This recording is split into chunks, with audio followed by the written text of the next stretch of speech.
Hello friends, आप सभी का फिर से स्वागत करते हैं हमारे चैनल ज्योति फन व्लॉग पर। तो आप सभी देख रहे हैं जुनून या पागलपन भाग 10। इससे पहले इस कहानी के 9 भाग अपलोड हो चुके हैं चैनल पर। प्लीज़ आप सभी लोग वो भाग ज़रूर पढ़ लीजिएगा। तो आप सबने अब तक पढ़ा था, रणवीर अवनी के लिप्स पर छोटी सी किस करके बोलता है, मीना आंटी खाना लेकर आएंगी तो आप बिना नखरे दिखाए चुपचाप खा लेना। उसके बाद वो स्टडी रूम में चला जाता है। तो अवनी अपने मन ही मन बड़बड़ाती है कि उन्हें देखकर मुझे क्या हो जाता है, उनको मैं कुछ क्यों नहीं बोल पाती हूँ और वो मुझे एक टीचर की तरह गाइड करते हैं। अब देखते हैं आगे। रणवीर स्टडी रूम में बैठा काम कर रहा था। उसकी उंगलियां लगातार लैपटॉप पर चल रही थीं। वहाँ का वातावरण एकदम ठंडा पड़ा हुआ था। उस रूम में बस एक हल्की सी लाइट जल रही थी जो उस रूम को काफ़ी ज़्यादा एक्टिव बना रही थी। इस वक्त रूम में एकदम शांति थी। तभी रणवीर के पास एक कॉल आया और उस कॉल की आवाज़ से रणवीर की चलती हुई उंगलियां एकदम से रुक गईं और उसकी नज़र सामने रखे फ़ोन पर गई। उस कॉल पर आ रहे नंबर को देखकर रणवीर के एक्सप्रेशन बिल्कुल डार्क हो गए और रणवीर ने एक सेकंड के लिए कुछ सोचा और बाद में उसने कॉल को पिक किया। इस वक्त रणवीर के चेहरे पर अब सरकास्टिक स्माइल थी और ऐसा लग रहा था जैसे वो कुछ बहुत ही गहरी सोच में है। तभी फोन पर रणवीर ने जैसे ही कॉल पिक किया, सामने से आवाज़ आई, हेलो मिस्टर रॉय। थोड़ा हंसकर, आपको तो पता चल ही गया होगा कि मैं कौन हूँ और मुझे अपना इंट्रो देना नहीं पड़ेगा आपको। तभी खैर छोड़िए, आपने जो हमारा, पर एक बात याद रखना मिस्टर रॉय, इंटेलिजेंट सिर्फ आपके पास ही नहीं आती है, हमारे पास भी आती है, तो आपको इस चीज़ को एकदम भूलना नहीं चाहिए। रणवीर अपने सीट से थोड़ा सा पीछे होते हुए बोला, ओ रियली डेनियल, तुम्हें सच में लगता है कि तुम मुझसे ज़्यादा जानते हो? अगर जानते हो तो मानना पड़ेगा, मनी को भेजने की गलती कभी नहीं करते। वैसे तुम्हें जान के हैरानी होगी कि तुम्हारी डील के बारे में भी तुमने खुद से मुझे बताया था। डैनियल रणवीर का सबसे बड़ा दुश्मन था। रणवीर और डैनियल की दुश्मनी उनके दादाजी के सामने से चलती आ रही थी, जिसके बारे में आगे पता चल ही जाएगा जैसे जैसे कहानी आगे बढ़ेगी आप सभी को। डैनियल गुस्से में बोलता है, क्या मतलब है तुम्हारा कि मैंने तुम्हें खुद बताया? क्या तुम्हें मैं बेवकूफ़ लगता हूँ जो अपनी ही डील के बारे में खुद तुम्हें आकर बताऊंगा?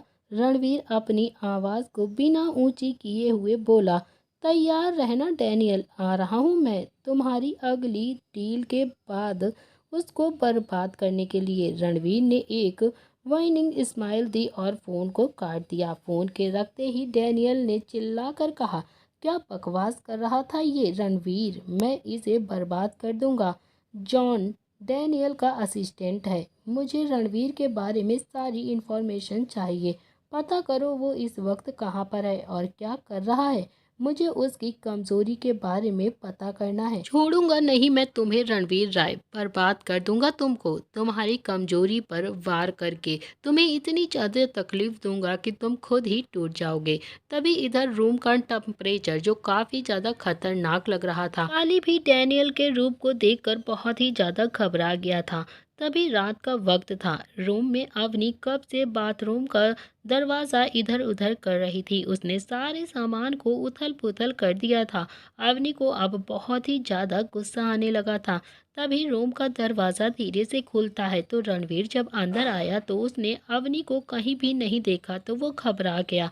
रणवीर ने अवनी को इधर उधर नज़र घुमाकर देखा तो उसे बाथरूम से कुछ आवाज़ें आईं। तभी रणवीर को जानने में बिल्कुल भी देरी नहीं लगी और वो सीधा ही उस तरफ चला गया। जैसे ही रणवीर ने बाथरूम में एंटर हुआ तो उसकी आंखें फटी की फटी रह गईं। अवनी इस वक्त बाथरोब पहने खड़ी हुई थी। उसके बाल खोले हुए थे जो हल्के हल्के गीले थे। बाथरोब पहनने की वजह से उसके गोरे गोरे पैर दिख रहे थे। अवनी का लुक इस वक्त काफ़ी ज़्यादा हॉट एंड सेक्सी लग रहा था। रणवीर अवनी को देखता ही रह गया, पर उसकी नज़र अवनी पर गई जो चिड़ कर रही थी। उसे पूछने के लिए वो आगे बढ़ा। रणवीर आगे जैसे ही बढ़ता है उसने वार्डरोब की हालत देखी तो इस वक्त सारे कपड़े इधर उधर बिखरे हुए पड़े थे। तभी रणवीर के चेहरे पर कोई भाव नहीं थे, पर उसकी आंखें बस इस वक्त जुनून नजर आ रहा था। रणवीर ने बिना देरी किए अवनी की तरफ बढ़ते हुए कहा। अवनी जो कपड़ों में गुम हुई थी, उसको कदमों की आहट सुनाई दी, पर जैसे ही उसकी नजर दरवाजे से आ रहे रणवीर पर गए तो उसके चेहरे के भाव उड़ गए। अवनी ने हिचकिचाते हुए कहा कि आप यहाँ पर क्या कर रहे हैं? हमने तो दरवाज़ा लॉक किया था, फिर आप। उसने इतना ही कहा था और पीछे की तरफ जाने लगी। तभी रणवीर बिना रुके अवनी की तरफ बढ़ गया और उसे देख अवनी और भी ज़्यादा पीछे होने लगी, पर तब तक देर हो चुकी थी। अवनी एकदम एक दीवार से जाकर सट चुकी थी।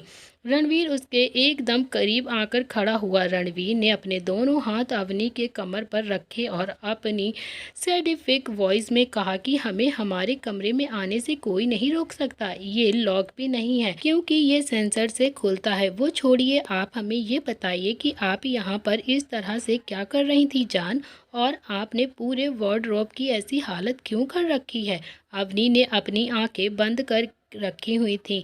उसकी धड़कनें बढ़ चुकी थी। तभी उसने कहा कि हम तो कपड़े ढूंढ रहे थे, पर समझ ही नहीं आ रहा है कि हम क्या पहने।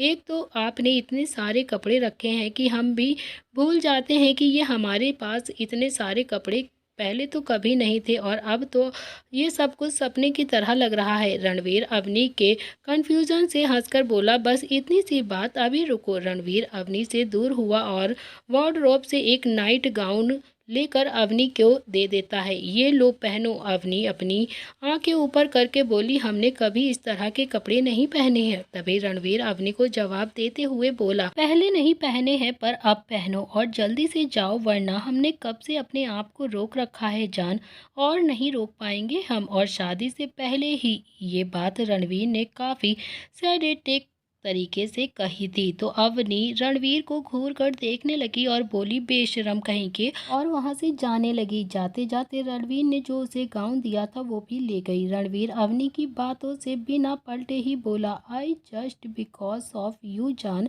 रणवीर ने इतना ही कहा और वहीं अपने कपड़े बदलने लगा, पर उसकी एक नज़र जाती हुई अवनी पर गई। अवनी चेंज करके वापस आई तो उसने देखा कि रणवीर वहां पर नहीं है, तो वो भी नीचे जाने लगी। तभी रात का जो वक्त हो चला था, इस वक्त शाम के 7 बज रहे थे।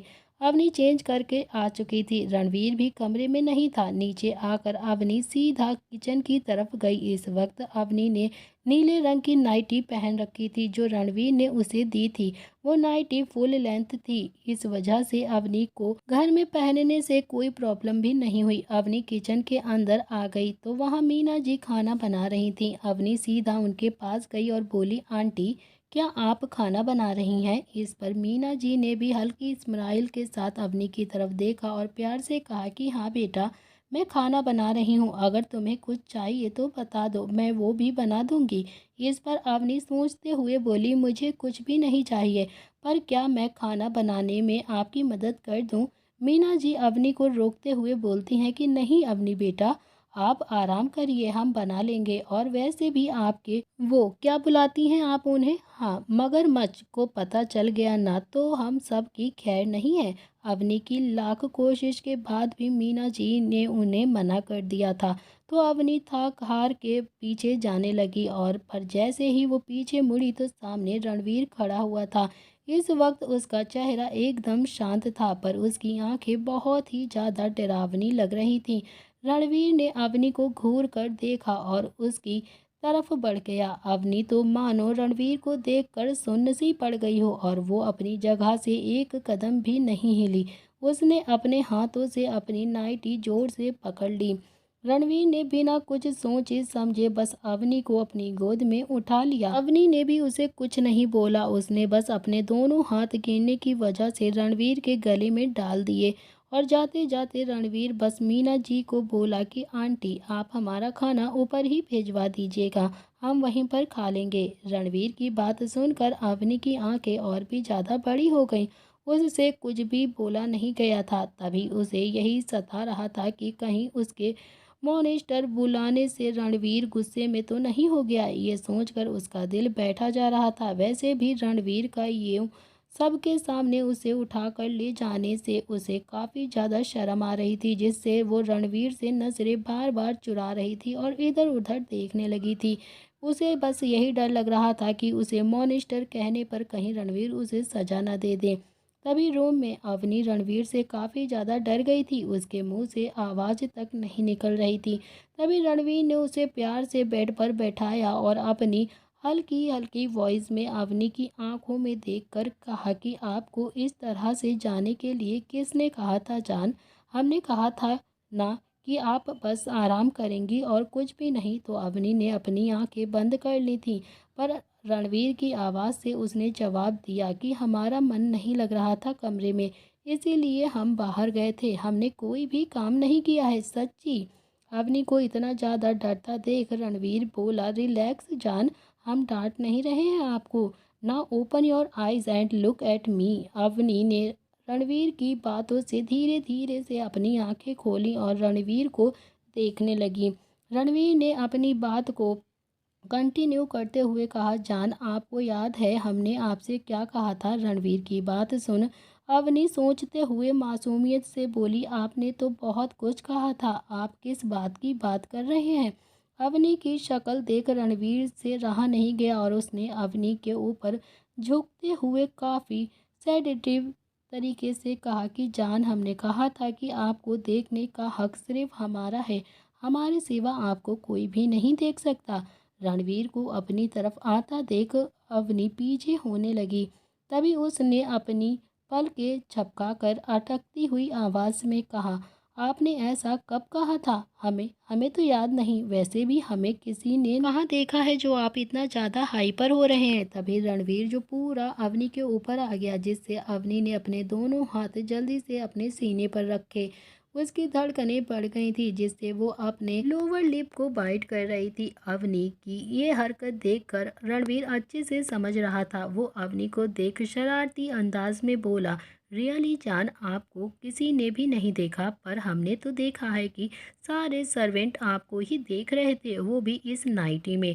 रणवीर की बात सुन अवनी अपनी थूक गटकते हुए बोली, क्या क्या हमें? पर हमें नहीं पता, हम तो ऐसे ही नीचे गए थे। इससे अगर कोई हमें देख भी रहा हो तो उसने हमारी क्या गलती है, आप ही बताइए। अवनी की बात सुन रणवीर ने अपनी एक आईब्रो उचकाते हुए उसने अपना एक हाथ अवनी के कमर के ऊपर से बिस्तर पर रखा और दूसरे हाथ से अवनी के चेहरे पर एक उंगली फेरते हुए बोला, राइट जान, इसमें आपकी कोई भी गलती नहीं है। गलती तो बस इस नाइटी ड्रेस की है, जिसमें आप इतनी ज़्यादा खूबसूरत लग रही हैं, जिस वजह से हम अपने आप को रोक नहीं पा रहे हैं। रणवीर की बातें अवनी को काफ़ी ज़्यादा अब अजीब लग रही थीं, पर उसके ऐसे छूने से अवनी खुद को फील करने से नहीं रोक पा रही थी। तभी अवनी के पेट में गुदगुदी पैदा हो रही थी, जिस कारण से वो अपनी आंखें बार बार बिंच कर रही थी। उसने काफ़ी मुश्किल से खुद को संभाला था और रणवीर की बातों से रूडली आवाज़ में जवाब देते हुए कहा कि आपको अगर हमारे ऐसे कपड़ों से प्रॉब्लम थी तो आपने हमें ये कपड़े क्यों दिए पहनने के लिए? रणवीर अवनी के गालों को पकड़ते हुए बोला, माई लव, आप रो क्यों रही हैं? हम तो बस इसीलिए कह रहे थे कि आप इसमें बहुत ही ज़्यादा हॉट एंड सेक्सी लग रही हैं। अगर आपको किसी ने भी देखा और उसकी जान चली गई तो हम क्या करेंगे? हम इतना बड़ा खतरा नहीं ले सकते हैं ना। और हमें आपके किसी भी पहनावे से कोई प्रॉब्लम नहीं है, आप कुछ भी पहन सकती हैं। तभी अचानक से रणवीर के हाथ अपने गाल से हटाकर अवनी धीरे से बोली कि ठीक है, हम नहीं जाएंगे बाहर ऐसे कपड़े पहनकर, पर हमारी एक शर्त है और आपको वो माननी ही पड़ेगी। रणवीर अवनी की मासूमियत देखकर पिघल गया था और वो धीरे से हंसकर बोला, ओके मेरी जान, आप जो कहेंगी हम वो मानेंगे, पर आपकी शर्त क्या है वो तो बताइए, नहीं तो हमें पता कैसे चलेगा। तभी अवनी बेड से उतरकर खड़ी हुई और रणवीर से थोड़ा सा दूर जाकर बोली, हमें बाहर वाले कमरे में सोना है और हाँ, आप वहाँ पर नहीं आएंगे। अवनी की ये शर्त सुनकर रणवीर मानो सदमे में चला गया हो और वो एक टक अवनी को देखता रहा और बोला, क्या? नहीं, हम आपके बगैर नहीं सोएंगे, बिल्कुल भी नहीं। आप कोई दूसरी शर्त बताइए हमें, हम मान लेंगे, पर ये नहीं। रणवीर की हालत खराब हो गई थी ये सब सुनकर, उसका मन नहीं मान रहा था। अवनी से एक पल भी दूर होने के लिए। इस बात से रणवीर ने एक बात नोटिस की कि अवनी उससे खुलकर बात कर रही थी। ये सोचकर रणवीर भी बिना मन से बोला कि ठीक है, आप उस कमरे में जाकर सो सकती हैं। यह सुनकर अवनी के खुशी का ठिकाना ही नहीं रहा। उसने रणवीर को थैंक्स कहा। तभी दरवाजे पर नॉक हुई। दरवाजे पर मीना आंटी खड़ी हुई थी, जिनके हाथ में इस वक्त खाने की थाली थी। उन्होंने ट्रॉली को अंदर रखा और वहां से सीधा बाहर चली गई। बाद में रणवीर और अवनी ने खाना खाया और खाना खाने के बाद रणवीर ने अवनी को जबरदस्ती लिप किस किया और स्टडी रूम की तरफ चला गया। अवनी ने भी अपना मुंह बनाया और फिर सोने के लिए चली गई। तभी दूसरी तरफ एक घर में पूरी फैमिली इस समय डिनर टेबल पर खाना खा रही थी। उसी में से एक आदमी बोला, चिंता मत करिए भाई साहब, हम अपनी बिटिया को जल्द ही ढूंढ लेंगे और हमें पता है कि वो आपकी बात ज़रूर मान लेगी। उसी में बैठा आदमी अपने गुस्सैल आवाज़ में बोला कि हाँ रमेश, ढूंढ ही लेंगे उसे। माना कि गलती की है उसने, पर बेटी है वो हमारी। ये आदमी कोई और नहीं था बल्कि अवनी के पापा थे महेश जी, जो कि उनके चचेरे भाई रमेश शर्मा जी से बात कर रहे थे। महेश जी ने रमेश जी को वही सारी कहानी बता दी थी जो सीमा जी ने उन्हें बताई थी। महेश जी रमेश जी से बोले, खैर छोड़ो रमेश, अवनी तो मिल ही जाएगी, पर तुम अपने बेटी की शादी पर ध्यान दो और अच्छे से उसे निपटाओ। रमेश जी भी महेश जी की बात से सहमत हुए और खाना खाने लगे। महेश जी के नेचर से सभी वाकई में बहुत ही ज़्यादा खुश थे, इसीलिए बाकी के परिवार वाले भी चुपचाप ही खाना खा रहे थे। रमेश जी के परिवार में उनकी पत्नी माया, बेटा अजीत और बेटी समीरा थे। तभी अजीत की शादी थी, जिस वजह से शर्मा परिवार यहाँ पर आया था। एक वजह और भी थी, जो थी अवनी। रात हो चुकी थी। रणवीर अभी भी स्टडी रूम में बैठकर काम कर रहा था। वहीं दूसरी तरफ अवनी, जो बेड पर आकर लेटकर तारों को निहार रही थी और उसकी आंखों में नींद नहीं थी, पर वो किसी ख्यालों में खोई हुई थी। आज उसे न जाने क्यों अपने घर वालों की बहुत ही ज़्यादा याद आ रही थी। माना कि उसे वहाँ पर अच्छा नहीं लगता था और सभी लोग उसे परेशान करते थे, पर वो वहाँ से बहुत ज़्यादा प्यार करने लगी थी। और उसका भाई था, जिसके साथ वो बिताए हुए पल को याद करके उसकी आंखों के किनारे से थोड़े से आंसू निकल आए थे। अवनी अपने आप को समझाते हुए बोली, नहीं अभी, तू कमज़ोर नहीं पड़ सकती है। तुझे पता है ना कि ये सब करने के लिए कितना बड़ा कदम उठाना पड़ा है, पर तू ऐसा नहीं करती। वो लोग तुझे, ये सब सोचकर अवनी को बहुत ही ज़्यादा दुख हो रहा था। तभी अवनी ये सारी बातें सोचकर रोने लगती है और उसे अपनी ज़िंदगी का वो पल याद आने लगता है जिस दिन इतना बड़ा तूफान उसकी ज़िंदगी में आया था। तो चलिए बताते हैं क्या तूफान आया था अवनी की ज़िंदगी में। फ्लैशबैक। रात का वक्त था जब अवनी घर के लिए कुछ सामान लेने के लिए घर से बाहर आई थी। तभी उसने इस वक्त सफ़ेद कलर का सलवार सूट पहन रखा था और बालों को उसने बनाकर रखा था। आंखों में गहरा काजल था और चेहरे पर कोई भी मेकअप नहीं था। इस लुक में अवनी चांद से भी ज़्यादा खूबसूरत नजर आ रही थी। तभी अवनी रास्ते पर खड़ी ऑटो का वेट कर रही थी। तभी उसके सामने से कुछ गुंडे एक आदमी को पकड़ कर ले जा रहे थे।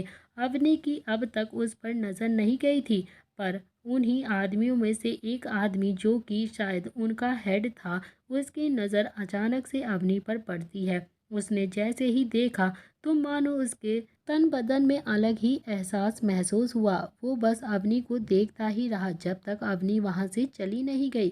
तभी उसके एक आदमी ने कहा कि राका भाई, क्या हुआ, क्या देख रहे हो आप, कुछ हुआ है क्या? तभी वो आदमी, जिसका नाम राका था, वो उस दूसरे आदमी से बोला, सुन, अभी यहाँ जो लड़की खड़ी थी ना, मुझे उसकी सारी कुंडली चाहिए, समझा तू? तभी वो दूसरा आदमी, जो उसका सेबोनेट था, वो बोला, क्यों भाई, क्या हुआ, उसने हमें देख लिया क्या? क्या आपको मरवाना है उसे? राका उस आदमी को घूर कर देखने लगा और बोला, खबरदार जो उसको मरवाने के बारे में सोचा भी, वो मेरी होने वाली बीवी है, समझा? अब चुपचाप से जाके ढूंढ उसे। अगले दिन अवनी किचन में खाना बना रही थी। तभी दरवाजे पर नॉक हुई। इस वक्त घर पर सिर्फ सीमा जी और अवनी थे। अवनी किचन से बाहर आई और दरवाज़ा खोला। दरवाजे पर राका और उसके आदमी खड़े थे। तभी राका तो अवनी को देख उसमें ही खो गया था, पर उसके आदमी जो दरवाज़ा खोलते ही अंदर आ गए। उनको रोकते हुए अवनी बोली, कौन है आप और इस तरह से अंदर कैसे आ सकते हैं? अवनी की आवाज़ काफ़ी ज़्यादा सुरीली थी, जिससे राका और भी ज़्यादा खो गया। उसे ऐसा घूरता देख अवनी थोड़ा सा चिढ़ गई और बोलने को हुई ही थी कि तभी सीमा जी नीचे आते हुए बोली, कौन है अवनी? सीमा जी नीचे आई तो हैरान हो गई थी और बोली, कौन हो भाई और ऐसे कैसे अंदर आ सकते हैं आप? चलिए निकलिए बाहर, जल्दी से यहाँ से जाइए। तभी राका सीमा जी की बात पर हंस पड़ा और बोला, रिलैक्स मिसेस सीमा जी, कहीं आपकी ये धमकी महंगी ना पड़ जाए आपको। आप मुझे नहीं जानती हैं, पर आपकी पूरी कुंडली है मेरे पास। राका की बात सुन के सीमा जी को पसीने आने लगे। तभी उन्होंने अपनी आवाज़ में नमी लाते हुए कहा, अवनी तुम ऊपर जाओ। अवनी चिंता भरी आवाज़ में बोली सीमा जी से, पर छोटी माँ मैं कैसे जाऊँ? तभी अवनी की अनजानी पर सीमा जी चिल्लाकर बोली, मैंने कहा ना कि तुम ऊपर जाओ तो बस ऊपर जाओ, और खबरदार जो नीचे अभी आई तो। अवनी ने कुछ भी नहीं कहा और वो बस सीधा ऊपर की तरफ भाग गई। तभी सीमा जी ने राका की तरफ देखा और कोल्ड वॉइस में पूछा, आप सब कौन हैं और हमारे घर पर क्यों आए हैं? सीमा जी की बात सुनकर राका थोड़ा मुस्कुराते हुए सोफे पर आकर बैठ गया और उसने अपने एक पैर पर एक पैर चढ़ाकर बोला, आपकी सारी कुंडली है मेरे पास। मिसेस शर्मा क्या चाहती हैं आप? जान पहचान के चक्कर में वो सब मिस्टर शर्मा को पता चले। राका की बात सुनकर सीमा जी अपनी बात में सॉफ्टनेस लाकर बोली, कैसी बात कर रहे हैं आप? और हम आराम से बैठकर बात करते हैं ना। सीमा जी की बात पर राका के चेहरे पर एक डेविल मुस्कान आ गई थी। तभी उसने अपने हाथ सोफे की तरफ आर्म्स पर रखा और कहा कि मिसेस शर्मा, मेरा नाम राका डिसूजा है। शिमला का डॉन नाम तो सुना ही होगा ना आपने? राका की पहचान जानकर सीमा जी को तो झटका लग गया और वो डर से खड़ी हो गई और अटकती हुई आवाज़ में बोली, लेकिन आपको हमसे क्या चाहिए और आप हमारे घर पर क्यों आए हैं? अगर आपको हमारे पति से कोई काम है तो वो घर पर नहीं है, आप जा सकते हैं। सीमा जी की बात सुनकर राका उन्हें देखकर बोला, अरे मिसेस शर्मा, आप तो डर गई। कोई बात नहीं, वैसे डराना भी अच्छा ही होता है। मुझे आपके पति से नहीं बल्कि आपसे ही काम था। दरअसल मैं आपकी बेटी से शादी करना चाहता हूँ और ये भी कि वो शादी आप करवाएंगी। राका की बात सुनकर सीमा जी को एक झटका लग गया और वो हैरानी से बोली, ये क्या बकवास कर रहे हैं आप? ऐसे कैसे आप शादी की बात कर सकते हैं हमारी बेटी के साथ? सीमा जी की बात पर राका हंसते हुए बोला, आप ये सब अच्छा बनने का नाटक मत करिए। मिसेस शर्मा के आगे जो करती है ना वो मेरे सामने नहीं चलेगा, क्योंकि मैं आपकी सच्चाई अच्छे से जानता हूँ। आप कितनी घटिया किस्म की इंसान हैं। राका की बात सुनकर सीमा जी एक डेविल सी मुस्कुराहट के साथ सोफे पर बैठते हुए बोलती हैं, जब आपको इतना सब पता ही है तो आपको ये भी पता होना चाहिए कि मैं क्या चाहती हूँ मिस्टर राका। सीमा जी के जवाब से राका के चेहरे पर एक शातिर मुस्कान आ गई। तभी राका उनके सवाल का जवाब देते हुए बोला, जो आप चाहें। इस पर सीमा जी थोड़ा सा मुस्कुराई और राका की बात को दोहराते हुए बोली, जो मैं चाहूँ। ठीक है फिर 50 लाख, वो भी कैश। राका ने भी इस पर हामी भरते हुए कहा, मिल जाएंगे आपको। मिलने की बात सुनकर सीमा जी काफ़ी ज़्यादा कंफ्यूज हो गई थी कि राका अवनी से शादी क्यों करना चाहता है। आखिर ऐसा क्या है अवनी में? उन्होंने राका से पूछते हुए कहा, वैसे एक बात बताइए, आप अवनी से शादी में इतना ज़्यादा इंटरेस्ट क्यों है? हाँ माना वो सुंदर है, पर आपके स्टैंडर्ड की तो बिल्कुल भी नहीं है। वो एक सिंपल सी लड़की है। सीमा जी को जवाब देते हुए राका बोला, आपके सवाल में ही आपका जवाब है मिसेस शर्मा। अवनी एक सिंपल लड़की है जो इस राका को पहली नज़र में ही पसंद आ गई थी, और अब अगर वो राका को नहीं मिली ना तो पता नहीं मैं क्या करूँगा, बर्बाद कर दूंगा आप सबको। उसका जवाब सुनकर सीमा जी को तसल्ली तो मिल गई, पर अवनी को इतने बड़े घर से रिश्ता आता हुआ देखकर ये सोच काफ़ी ज़्यादा वो गुस्से में आ गई, और फिर उसके बदले में पैसे और अवनी से छुटकारा मिल रहा है तो उन्हें एक तसल्ली भी मिल गई और साथ ही साथ वो बहुत ज़्यादा खुश भी हो गई। तभी शाम का वक्त हो चला था। इस वक्त महेश जी और सीमा जी हॉल में बैठे थे। सीमा जी ने महेश जी को बताते हुए बोला कि महेश, अवनी के लिए एक रिश्ता आया था जो काफ़ी बड़े लोग हैं, 2 दिन में ही शादी करवाना चाहते हैं। तभी महेश जी बोले, सीमा, रिश्ता आया है वो तो ठीक है, पर किसका? तभी महेश जी की बात पर सीमा जी बोली, आपने नाम तो सुना ही होगा, राका डिसूजा का। उसे अवनी पसंद है और वो आज सुबह ही हमारे घर आया था। उसने अवनी के रिश्ते की बात की है। उसने ये भी कहा है कि सारा खर्चा वो लोग ही उठा लेंगे, हमें बस अवनी को शादी करने के लिए तैयार करना पड़ेगा।